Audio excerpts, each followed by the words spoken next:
ભરૂચના નવા વિસ્તારમાં આવેલ મકાનની દુકાનમાં આજરોજ વહેલી સવારે આગ ભભૂકી ઉઠતા દોડધામ મચી ગઈ હતી.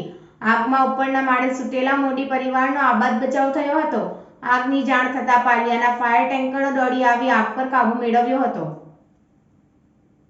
ભરૂચ તાલુકાના નવા તવરા ગામે શૈલેષ ઠાકોરભાઈ મોદીનું મકાન આવેલું છે, જેમાં નીચેના ફ્લોર પર તેમણે દુકાન બનાવી બીજા માળે તેઓ પરિવાર સાથે રહે છે.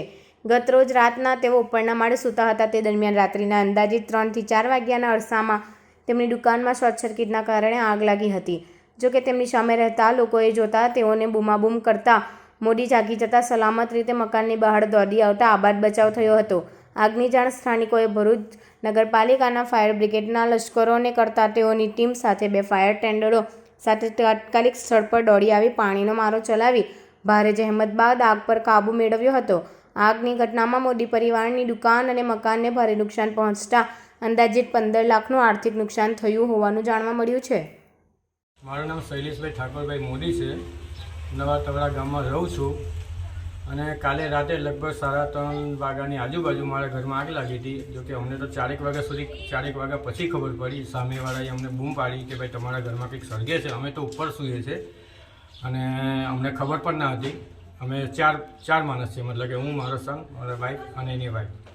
હવે પછી એ લોકોને ગમે તે હિસાબે એ લોકોને બહાર કાઢ્યા, પણ મને બી તકલીફ પડી હતી બહાર નીકળવામાં અને બહુ મુસીબત પડી હતી. મતલબ કે આગળથી બહાર નીકળ્યો દુકાનમાં ફાયર લાગી અને લગભગ મારી દુકાનમાં 15 લાખ રૂપિયા જેવું નુકસાન તો ખરું જ. મતલબ કે ટોટલી માલ ભરેલો હતો અંદર અને બધું જ મતલબ કે બળીને ખલાસ થઈ ગયું છે. કંઈ જ નથી. દિવાલોને બી નુકસાન થઈ રહ્યું છે અને ઘરને પણ બધું ડેમેજ તો થયેલું જ છે. મતલબ કે આમ અને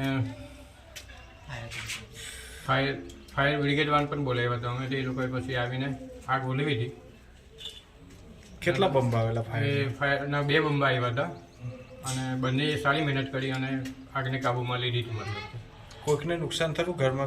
ઘરમાં કોકને પણ નુકસાન નથી. બધા સારા જ છે. કોઈને બીજી કોઈ જાનહાનિ જેવું કંઈક છે નથી. મતલબ કે બધા સારા જ છે. મતલબ